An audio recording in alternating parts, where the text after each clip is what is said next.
para este programa. Realmente un gran honor presentarles al invitado de hoy. Estoy hablando del ingeniero Jorge Luis Quijano. Ocupó el alto cargo y la gran responsabilidad de ser administrador del Canal de Panamá. ¿Cómo está, ingeniero Quijano? Bienvenido. Buenos días, Añito, ¿cómo estás? Yo estoy muy bien, mejor ahora que está usted con nosotros. ¿Sabe por qué? Porque vamos a hacer docencia en torno a lo que está ocurriendo con el Canal de Panamá, porque no somos noticia no únicamente doméstica, sino internacional también, y eso hay que cuidar mucho lo que es la parte del prestigio que tiene esta institución, un prestigio muy bien ganado, dicho sea de paso. Dicho esto, en la noticia que la Junta Directiva de la ACP, como ya conocido, ya dijo o ha decidido que Río Indio es digamos que la solución a la vista para el problema del tema del agua en la cuenca. Y hay un punto que a mí me llama la atención. Desde su administración, ingeniero Quijano, se viene hablando del tema de Río Indio, ¿es correcto? Bueno, yo creo que hay que ir más atrás. Desde 1999, es más, el último mes de 1999, cuando todavía era la Comisión del Canal de Panamá, el cuerpo de ingenieros hizo toda una investigación de muchas fuentes posibles de agua para el canal y para la población. Permiso, el cuerpo de ingenieros de los Estados Unidos. De los Estados Unidos, sí. Okay. Y en ese momento, pues salió una lista de 19, y es un documento público, y esa lista de los 19 ya resaltaba la importancia no solamente de Río Indio, sino también de Río Coclé del Norte, que ahora pues es parte del tema de la minera, pero principalmente Río Indio. O sea que eso ha empezado desde mucho antes, y ya el cuerpo de ingenieros de los Estados Unidos concluyó de que esta era una de las alternativas importantes para encontrar más agua. Luego en el 2003 se hizo otro estudio, y lo hizo Montgomery Watson Harsa, una empresa muy reconocida en el tema hídrico, y también encontró que definitivamente este Río Indio aportaba una cantidad importante de agua al canal. Luego nosotros, durante el periodo ya del 2015, cuando vimos que nos estaba entrando el niño de 2015-2016, y estábamos viendo los consumos de aguas que habían aumentado enormemente, muy lejos de la proyección que se había hecho en el 2002-2003, nosotros comenzamos a preocuparnos que a lo mejor nos íbamos a quedar sin agua, y volvimos a estudiar para qué alternativas habían, y nos concentramos en que Río Indio era la solución más rápida para reponer todo ese consumo humano que tenía el canal de sus dos fuentes principales, sea el agua de la Juelac y el lago Gatún. Ambos lagos, nada más para reenfatizar, digo, hay que estar claro de que se construyeron estos dos lagos, uno en el 1914, luego el otro en 1935, y ambos eran para suministrar principalmente las necesidades del canal, porque apenas el tamaño de la población panameña era muy pequeño. En aquel entonces estábamos hablando de 460,000 habitantes, hoy día estamos hablando de 10 veces eso. El canal estaba pasando 6,600 tránsitos, hoy día estamos pasando el doble. O sea, estos crecimientos de una misma fuente ya no dan para aguantar un verano extendido, y especialmente el Niño. Así que sí, esto ha sido estudiado a saciedad, y nuevamente durante esta administración se volvió a estudiar y se volvió a recomendar que el Río Indio era la solución más inmediata. Eso no quiere decir que es lo único que tenemos que hacer. Nosotros tenemos que asegurarnos fuentes hídricas adicionales, pero también hay temas internos dentro del canal para mitigar lo que es la salinización, por ejemplo, que se pueden llevar adelante dentro de lo que es el ámbito de la Autoridad del Canal de Panamá. Hablemos para efectos de nosotros, los que somos neófitos en el tema. Hablar de salinización para efectos del Canal de Panamá, ¿cuáles son las implicaciones, ingeniero Quijano? Sí, y esa es una pregunta muy importante, porque yo me encuentro con personas que me dicen, y recientemente, personas muy estudiadas, pero no entienden cómo funciona y qué es lo que suministra el Canal de Panamá a la población. Entonces, una parte bien importante es que el lago Gatún está en contacto a través de sus esclusas con los dos mares, el Caribe y el Océano Pacífico. Y cada vez que hay un esclusaje, siempre hay una intromisión de agua salada. No es el volumen entero, pero sí hay una intromisión hacia el lago. Entonces, la única forma de diluir esa intromisión de agua salada es o poniéndole barrera, o las dos cosas, poniendo algún tipo de barrera adicional a las estructuras, y además de eso, y lo más rápido y lo más fácil de hacer, es en verdad tener más agua dulce para poder entonces diluirla. Y por eso la importancia de una nueva fuente para poder mantener esos niveles bajos. ¿La implicación cuál es? Es que el Canal de Panamá, a través del lago Gatún, suministra mucho del agua potable que nosotros consumimos. El agua Alajuela también, que es el que suple a la planta de Chilibre. O sea que juntos estamos supliendo casi al 60% de la población del país, porque el alcance nuestro va bien hacia el este de Panamá, y entonces también va hacia el oeste hasta casi llegando, o sea, hasta Chorrera y posiblemente en vías a llegar hasta Capira en algún momento. Entonces, la importancia es que tenemos que mantener la salinidad del lago Gatún a un nivel bajo para poder continuar el consumo para todo ese, como te dije, 60% de la población que se abastece de ahí. Eduardo, Camila, ¿tiene alguna pregunta para el ingeniero? Sí, el tema del reciente estudio que hace el Cuerpo de Ingenieros, don Jorge, nos dijo finalmente cosas que ya nos han dicho varias veces y que ya el canal sabía también, ¿no? Bueno, la verdad es que sí. O sea, el último estudio que se hizo y que lo pagó el gobierno anterior, porque esto es la cuenca de Río Indio, ustedes saben, ya no es parte de la cuenca actual del Canal de Panamá. Entonces, esa cuenca no la podíamos tocar nosotros con fondos del canal para hacer ningún tipo de estudio. Tuvimos que ir a Mi Ambiente y solicitarle a ellos que pagaran por eso, por la importancia que tenía. Y 2015 fue un año que despertó esa inquietud de no tenemos suficiente agua, y logramos conseguir a través de Mireya Endara, que era en aquel entonces la ministra de Ambiente, que ella consiguiera los fondos. Y para este estudio en particular, porque no es el único estudio que hicimos en ese momento y que pagó el Estado, fueron 23 o 24, como 23 millones de dólares que se pagaron para este estudio. El estudio no era nada más la parte técnica, también involucraba todo el contacto con la población,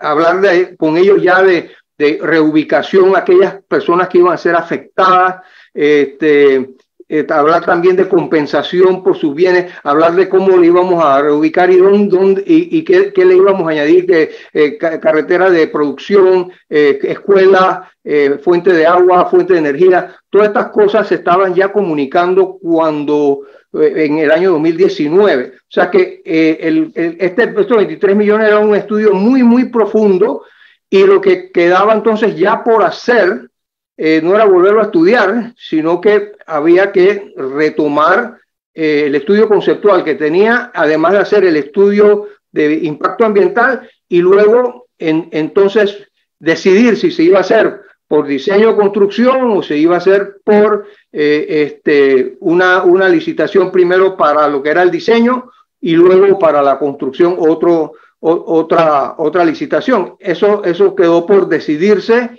y definitivamente que se había avanzado suficiente para tomar los próximos pasos que se esperaban pudieran, aún con la pandemia, para el 21 hubiéramos nosotros podido estar atendiendo ya el proyecto. Y eso, sin embargo, no se ha dado. Sí, sabemos que estaba la pandemia, sí sabemos que hay un tema legal. Ingeniero, permítame, ¿por qué no se ha dado ese paso? A ver. Bueno, yo no puedo decir por qué eso se ha dado, porque no estoy adentro. O sea, esas decisiones son muy internas de la ACP y su junta directiva. Yo lo que sí sé, y yo creo que ya se ha dicho en varias ocasiones, es que al sacarse la cuenca occidental, o sea, las dos cuencas occidentales que se habían añadido a la cuenca original del Canal de Panamá, en el año 99 a través de la ley 44. Cuando se llegó al 2006 para el referéndum, esa se derogó con la ley 20 del 2006. O sea que se despegó de nuevo esas dos cuencas, la cuenca del río Coclé del Norte y la cuenca del río Indio. Y eso trae entonces el tema de que, bueno, el canal ya no puede actuar sobre eso. Además de que hay en la ley 28 del 2006, hay, si bien me recuerdo, artículo 2, acá, capítulo 4, hay un renglón que dice no se harán embalses para el tercer juego de esclusa, cosa que yo no lo veo de esa manera, porque cuando se lanzó la ampliación, vamos a hablar desde el 2004 que estábamos hablando de esto y se lanzó finalmente en el 2006. En ese momento las proyecciones de consumo de agua por la parte industrial y por nosotros, los humanos, no eran los niveles que tenemos ahora mismo. Además, esos niveles que se habían proyectado para el 2025 eran de 369 millones por galones diarios y nosotros llegamos a eso, a 373 en el año 2012. O sea que en verdad lo que estamos haciendo aquí es que tratando de convertir, o sea, de alguna manera compensarle al canal lo que nos hemos ido consumiendo adicionalmente. Y la fuente más práctica para hacer eso inmediatamente es esa. Pero también está, en esos estudios que se hicieron, también se hizo el estudio de la posibilidad de bombear agua desde el lago Bahiano o la parte también inferior del lago Bahiano, o sea, aguas abajo de la presa. Ese estudio también se hizo no tan profundo como se hizo el de acá de Río Indio, pero es también una fuente muy rica. Es un embalse que ya está allí y que genera mucha agua hacia aguas abajo, que produciendo electricidad, pero al final de cuentas esa agua todavía aún aguas abajo puede ser reutilizada para potabilizarla. Hoy tengo un corte comercial. Regresamos en breve con el ex administrador de la Autoridad del Canal de Panamá, el ingeniero Jorge Luis Quijano, que está con nosotros esta mañana aquí en su programa En Perspectiva, un programa para la gente inteligente como usted.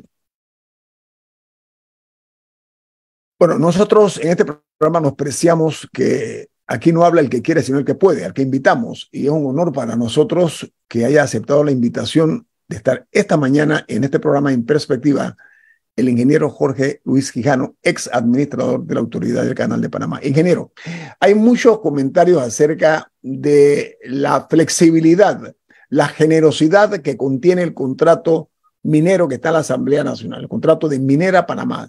Hay muchas expectativas, sobre todo temores, porque le da a esta empresa extranjera la capacidad de poderse expandir conforme le interese o le convenga. Ya puede ser, los mecanismos ya son conocidos. Necesito esta tierra, la compro o la tomo. Entonces, esa preocupación, a mi juicio justificada, de que pueda en algún momento afectar ese tipo de expansión, tierras que pueden ser o áreas que tienen que ver con el canal. ¿Qué opinión le merece a usted, ingeniero Quijano, de su experticia, por favor? Bueno, primero aclaro, yo no soy ningún experto en minas, pero sí... No, en el tema del canal, le estoy hablando del canal. Lo que implica para el canal es lo que estoy preguntando. O sea, lo que quiero hablar es como panameños, o sea, como panameños, ¿qué debemos? Sí, el tema del agua es el que a mí me preocupa, especialmente para la población y para lo que es el mismo canal.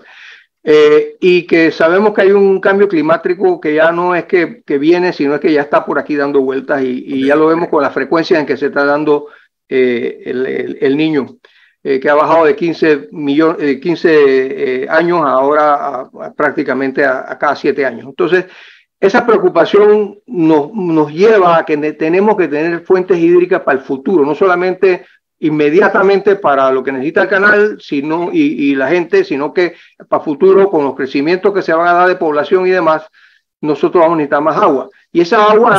El consumo humano, sí. Y esa agua está en buenos volúmenes. hacia el oeste de la cuenca del canal, o sea, que es la cuenca de Río Indio y la cuenca de Coclé del Norte, que viene más hacia el oeste. Coclé del Norte, lastimosamente, Coclé del Norte, lastimosamente, está muy pegada a lo que es el recuadro que he visto de lo que está la mina. Pero el problema allí no es ese, sino que hay tributarios que del Coclé del Norte que están a 2 kilómetros de lo que es la mina. Entonces, y lo otro es que en el contrato, como está en la cláusula 3, capítulo 19, indica que ellos pueden expandirse y no hay límite. O sea, pueden expandirse y prácticamente decir que yo quiero el indio, pues, porque hay una norma que tiene a lo mejor carbón o lo que fuese que ellos quieren, y tendríamos que dárselo a ellos para explotación. Entonces, eso hay que redefinirlo, porque aunque existe un decreto viejo del 66 que regula el acceso a las aguas, una prioridad que se le da, y claro está, la población viene primero, ahí no creo que ahí dicen nada del canal, pero eso hay que volver a ponerlo bien clarito en ese contrato, donde hasta dónde van ellos a llegar, y que si el canal necesita el agua, va de primero, o sea, la población y el canal van de primero, después va la mina. O sea, que el canal sea la prioridad, y obviamente el canal y el agua que tenemos nosotros el derecho, a obtenerla como un derecho humano, el agua que ingiere cada panameño. Y eso es lo que supuestamente protege ese decreto del 66, pero habiendo tenido algunos conflictos en contratos en el pasado, yo considero que lo que abunda no daña, como bien dice el dicho, y entonces, a menos que haya cizaña, yo creo que termina así. Entonces, yo lo que diría es que en este caso, eso hay que definirlo clarito. Primero, decirle, ustedes nada más se pueden expandir hasta esta área, y número 2, que si la población o el canal requieren estas aguas, ellos van primero y después ustedes. Eso que quede en blanco y negro, o en negro sobre blanco. Que quede en esa misma cláusula, ese mismo acápite, redefinir eso para que no exista ninguna confusión de que no es que existe un decreto, sino que vaya encima por el decreto, porque esto va a ser una ley. O sea, en el momento que se apruebe, si se aprueba, va a ser una ley. Algo así como la norma de compatibilidad, creo que hay, cuando se va a construir algo cerca del canal. Creo que la ACP tiene como que decir, vamos, si se puede o hay compatibilidad. Por ejemplo, como el túnel de la línea 3 del metro, que el canal creo que da como una... Sí, el canal tiene que dar la compatibilidad para las operaciones del canal. Y obviamente el canal en este momento no puede decir de que lo que está en Coclé del Norte o lo que está en Río Indio tiene un impacto sobre su cuenca. Lo que puede decir, por ejemplo, el río Trinidad, si ellos se metieran con el río Trinidad, que es un afluente del río Chagres hacia el oeste, entonces sí podría decir, oye, ven acá, ellos se están metiendo con este río, y tendrían que pedirle entonces al canal una compatibilidad, pero eso no es el caso. Aquí el caso es que ellos están algo lejos, dan 60 kilómetros de la parte más oeste del canal, y eso le da a ellos el sentido de que ellos pueden hacer lo que les da la gana. Y yo lo que creo es que en este contrato tenemos que ser bien claros en el tema del agua en particular, que es el que a mí me preocupa, que si hay una solicitud del canal, no importa cuándo venga, el canal o de la población, va por encima de lo que quiere el contratista o la minera, pues. ¿Sabe qué, ingeniero? Me alegro mucho que usted sea en esto, me demuestre que usted es una sola pieza. ¿Sabe por qué? Porque hay mucha gente tambaleando entre los intereses nuestros y los intereses de la empresa minera. Ese es un punto. ¿Quién tiene la prioridad? Y Panamá y su gente y nuestras propiedades deben estar por delante de los intereses de cualquier negocio, beneficia que beneficie, pero sobre todo que nos lastima. Porque ahora mismo no estamos viendo a visión futuro el impacto que eso puede tener, y ellos pueden decir, la empresa minera dice, el contrato que firmamos, ¿tú te acuerdas? En el año 2023, me faculta a tomar el agua y ustedes vean qué hacen. Entonces ahí quedamos. Yo creo que es una cuestión de visión y de previsión, ingeniero Quijano. Pero bueno, vamos a ver. Hay otro tema, que es que el canal no puede expandirse tampoco así porque le da la gana. Hay una ley que es la 28, que habrá que modificar para efecto del Río Indio, ¿correcto?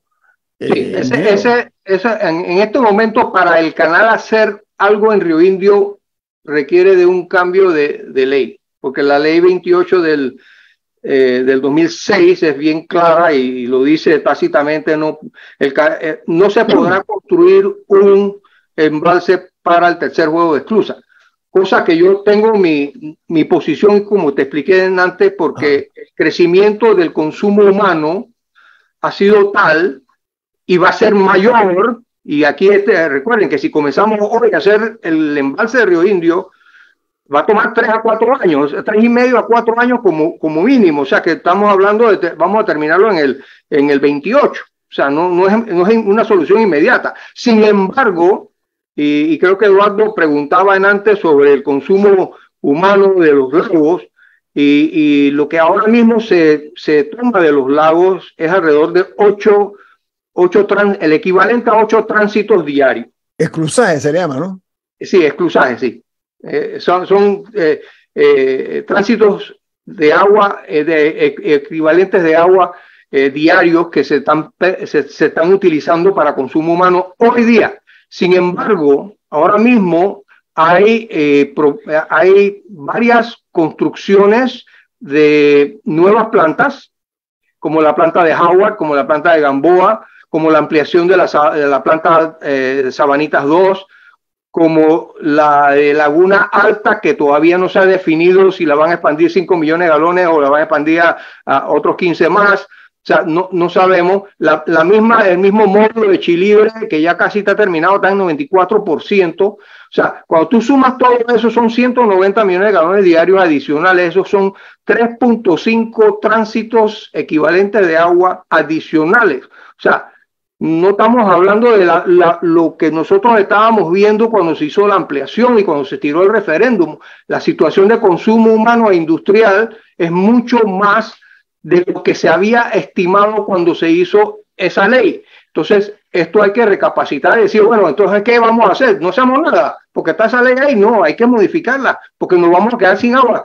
Créanme, no vamos a quedar sin agua, porque el consumo humano sigue. O sea, ayer y creciendo, ingeniero, y creciendo además exponencialmente. Sí, y bueno, algo bueno que dijo ayer Ducre fue que, y recomendó, y yo estoy totalmente de acuerdo, es que se debe motivar a que la gente se mude más hacia el este de la ciudad que hacia el oeste de la ciudad. Hay que de alguna manera, expandir esa, como dicen, repartir mejor la población que quiere trabajar en estas áreas. El lago Bayano. ¿Cómo? Es decir, por el lago Bayano también, ¿no? Claro, si te vas hacia el este, tú le tiras una buena potabilizadora en La Joya y de ahí te conectas al anillo hidráulico en Tocumen y ya tú le quitas entonces demanda que viene del agua a Alajuela. Eso quiere decir que entonces nos deja agua, un poco más de agua arriba en Alajuela para uso del canal. O sea, todas las potabilizadoras nuevas se están conectando al agua del canal. Y por ejemplo, en el lago Bayano no se está construyendo ninguna potabilizadora nueva. Teniendo ese lago allí, vamos, tenemos un problema de agua en todo el país. En Chiriquí no es el agua del canal, en Los Santos no es el agua del canal y se está consumiendo y allá tienen problemas de agua también. Ahora, el tema es, o nos tomamos el agua, consumimos el agua, o cruzamos los barcos. Ante esa disyuntiva, ¿cuánto aportaría? Fíjese, me he quedado pensando, no es que quiera bypassear la ley, pero si se hace un embalse en Río Indio, ¿cuántos millones de galones va a aportar versus cuántos millones de galones está consumiendo Panamá, que no es de barco? Es decir, aunque el agua pase por el canal, no sería agua para el tercer juego de esclusa, ¿no? Eso es correcto. Si nosotros no tuviéramos el consumo humano, cosa que sabemos que no es así, el canal no tendría este problema. Vamos a ponerlo así sencillo. Quita todo el consumo humano de las dos fuentes de agua del canal y el canal podría tener 12 tránsitos diarios a través de las esclusas nuevas Neo Panamax. O sea que, aunque también habría que ver posibles acciones para reducir el consumo de agua, particularmente en empresas, etcétera. Por ejemplo, esta semana salió que el Ministerio de Comercio todavía está trabajando en la reglamentación de una ley para que los lavaautos tengan que utilizar agua reciclada. Que esa ley se pasó hace rato. Camila, te cuento. ¿Ah? Y no es retroactiva. Es decir, eso hace para los nuevos lavautos. O sea, lo que ya existen no se tiene que adecuar. No. Alucinante, alucinante. Pero sí, o sea, porque suena como algo pequeño, pero al final el consumo por parte de industria, porque no es que la gente tiene que tomar menos agua, sino que hay que controlar fugas, que hay que revisar el consumo de agua por parte de las industrias, etcétera. Ese es un trabajo paralelo que pienso yo se debe hacer, además de ver de dónde el canal va a sacar el agua. Ok, muy bien. Ingeniero, la verdad es que es lástima que el tiempo se nos ha ido, pero quedamos con una factura pendiente, que es ampliar más y crear conciencia en la ciudadanía acerca de la importancia del agua que bebemos, pero también de lo que es la operación del Canal de Panamá. Y para eso ha dado usted muy buenos aportes, ingeniero Jorge Luis Quijano, ex administrador de la Autoridad del Canal de Panamá. Apreciamos mucho su participación, ingeniero. Que tenga un buen día. Buen día, Dañito. Gracias por la invitación. A usted, muy amable. Vamos al corte comercial. Esto es En Perspectiva, un programa para la gente inteligente como usted. Nos da mucho gusto esta mañana tener como invitada a la señora Evelyn Pérez Verdía. Ella es una destacada, reconocida estratega bilingüe, que es jefa de estrategia de su propia firma, que se llama We Are Más. Muy sugestivo el nombre, We Are Más. Somos más de lo que significa eso, ¿no? Entonces, ella ha venido a Panamá por invitación de la Asociación Panameña de Radiodifusión, APR, que tiene hoy un evento donde va a estar presente el presidente de la República y empresario, un evento muy importante. Y la señora Pérez Verdía nos distingue con su participación en el evento de APR y también esta mañana en nuestro programa. Bienvenida, ¿cómo está usted, Evelyn? Muy bien, muchas gracias y un honor estar aquí con su audiencia. Oiga, usted, su especialidad gira en torno al tema de las redes sociales y la inteligencia artificial. ¿Cómo impacta eso en la juventud y en los que no son tan jóvenes también? Pero sobre todo de cara a un evento como el que vamos a tener nosotros en mayo, que es un evento electoral, unas elecciones. Entonces, ¿cómo usted califica que una cosa puede jugar un rol importante? En la India, para poner una perspectiva, hoy creo que el New York Times, no, el Washington Post hace un reportaje acerca de cómo en la India las redes sociales y estas cosas están calentando el ambiente y está promovida por el propio primer ministro de India. O sea, eso significa que el poder puede hacer muchas, o desde el poder se pueden hacer muchas cosas para torcer un resultado o afectarla en alguna manera, lo que es el tema de las redes sociales. Entonces, esa combinación, ¿no?, de cara a una juventud a nivel mundial más interesada cada día más en los temas políticos, esa mixtura, esa mezcla entre redes sociales y la inteligencia artificial, ¿qué debe preocuparnos y qué debemos cuidarnos, Evelyn? Pues muchas gracias. Primero que todo, muy agradecida por participar en este evento hoy. Como bien sabemos, la juventud es el futuro, ¿no? Y la juventud entienden muy bien cómo manejar redes sociales, están muy al tanto de lo que está pasando en términos de la inteligencia artificial, de las cosas más, las novedades de ahora, pero con eso viene una responsabilidad, especialmente donde vemos y cuando nos aproximamos a las elecciones, vemos que hay personas, hay actores en este momento y hay campañas que están usando la inteligencia artificial para manipular temas, para dar desinformación, para poner voces en personas que no están diciendo esos temas. Y no solamente lo vemos en campaña, lo estamos viendo en gobiernos ahora y es preocupante. Entonces, a mí me da mucho gusto estar aquí en Panamá porque una de las cosas, cuando estuve reunida en estos últimos días con panameños pensantes, quiero llamarles, les pregunté qué es lo que les da esperanza aquí en Panamá y una de las cosas que salió repetidamente era la juventud. Pero entonces ese mensaje de la juventud va más allá. El mensaje de la juventud es que hay responsabilidad con las nuevas técnicas y las nuevas tecnologías. Hay una responsabilidad muy grande de principios y valores con lo que nosotros hacemos para llegar a las comunidades. Ahora, Evelyn, usted es reconocida internacionalmente por su labor de su empresa, al frente de su empresa, pero para efectos de los Estados Unidos, de América, hubo una serie de intentonas para lograr en alguna forma suprimir el voto hispano en las elecciones del año 2020, que generó una serie de polémicas muy fuertes, ¿no? Eso sobre todo utilizando el WhatsApp, por ejemplo, ¿no? Entonces, ¿cómo ustedes recomiendan que se pueda en alguna forma mitigar ese impacto de cara? Nosotros somos como un país tropicalizado, el voto es muy pasional, Evelyn, para explicarlo. Entonces, a ver, ¿qué recomienda usted? Bueno, primero que todo tenemos que entender y muy agradecida porque lo que he aprendido mucho conversando con muchas personas que están enfocados en el periodismo ético y eso es muy importante, ¿no? El periodismo ético.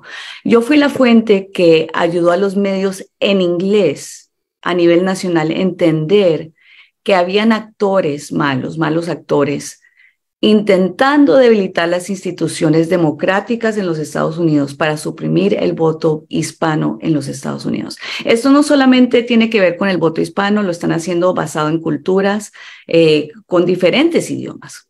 Y fui reportada en el New York Times. En la entrevista, en la presentación de hoy va a salir un teléfono en una mano que salió en la portada nacional del New York Times, que es mi teléfono. Y el punto era que estaban usando un vacío que había dentro de las comunidades que querían información y lo estaban llenando con información no válida. Ahora, uno de los puntos más importantes que yo creo que es importante es que estamos hablando de los Estados Unidos. Vimos lo que pasó en el Capitolio el 6 de enero. Y para muchos fue impactante. Para mí fue impactante. Yo estaba justamente hablando con la televisora nacional de Canadá, donde hablábamos, y en ese momento, mientras que yo estaba en ese programa, estaba pasando donde estaban entrando al Capitolio. La invasión al Capitolio. Ajá. Y yo no lo podía creer. Yo no lo podía entender. Porque en un país donde las instituciones democráticas son tan fuertes, es una alerta a todos nosotros que tenemos que estar 10 pasos al frente. Al igual que puede pasar en Estados Unidos, puede pasar acá o puede pasar en cualquier otro país y lo estamos viendo. Pero yo creo y hago un llamado a la juventud de Panamá, y no solamente la juventud, pero nosotros siempre decimos, bueno, esto es responsabilidad de los periodistas, de las personas que están en organizaciones sin ánimo de lucro, pero esto es responsabilidad de cada uno de nosotros como panameños. Me estoy llamando panameña, estoy aquí un día. Bienvenida. Pero muchas gracias, pero como los panameños o como los latinoamericanos o como ciudadanos del mundo, vamos a llamarnos, ¿no? Tenemos que tener la responsabilidad, por ejemplo, algo tan simple como esa llamada, ese WhatsApp de la tía María que me gusta decir, que apenas uno lo recibe, tiene esas emociones tan fuertes, de pronto de ira o de alegría, pero cuando tú tienes una emoción tan fuerte, uno tiene que pausar, uno tiene que mirar de dónde viene la noticia y uno tiene la responsabilidad de ver quién la está replicando y si es una fuente confiable. Camila. Bueno, pero dentro de eso, ¿qué herramientas, más allá de instinto o criterio, tiene una persona para poder enfrentarse a muchas de estas noticias falsas?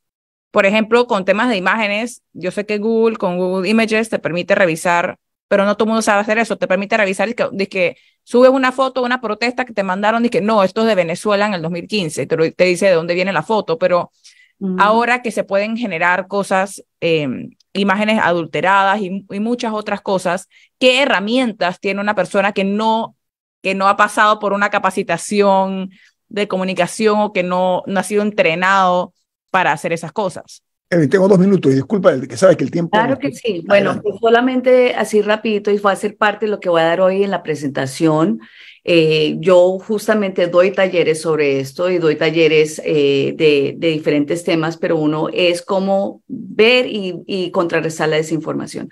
El punto más importante también es la inteligencia artificial. Igual hay muchos puntos, pero uno, por ejemplo, en la inteligencia artificial, nada es perfecto. Hay una foto muy famosa del Papa Francisco donde tiene una chaqueta muy grande. Balenciaga. Ajá, y si uno le ve la mano está distorsionada. También, por ejemplo, el cabello no sale muy bien. Entonces, hay muchas cosas que se pueden ver. Hay muchas organizaciones, por ejemplo, Fact Chequeado es uno que está dando información. Mi amiga Tamoa Calzadilla, ellos están haciendo un trabajo no solamente con una organización en Estados Unidos, pero están uniéndose los periodistas para reportar las cosas que están viendo que no son verdaderas. Y la desinformación es una realidad muy severa que puede cambiar el giro, puede darle un giro distinto al destino de cualquier país. Hay que estar muy claro en eso. Evelyn, hágame una reflexión muy breve, si es tan amable, acerca del enfoque que se le debe dar para contrarrestar precisamente la desinformación. Bueno, el enfoque hoy va a ser: tenemos que estar alertas, tenemos que siempre proteger la democracia, no importa dónde sea en el mundo, y la verdad les agradezco por esta oportunidad para estar con ustedes y compartir un poco de lo que hacemos. Gracias, Evelyn Pérez Verdía es nuestra invitada esta mañana, una estratega muy destacada, muy reconocida, una trayectoria interesante que se va a enfocar en dar talleres para precisamente buscar la manera de que la desinformación no siga imponiéndose en las sociedades. Y a nosotros nos preocupa la nuestra. Muy amable por estar con nosotros. Ella viene desde la Florida, en los Estados Unidos, a este evento de hoy. Gracias, Evelyn. Muy amable.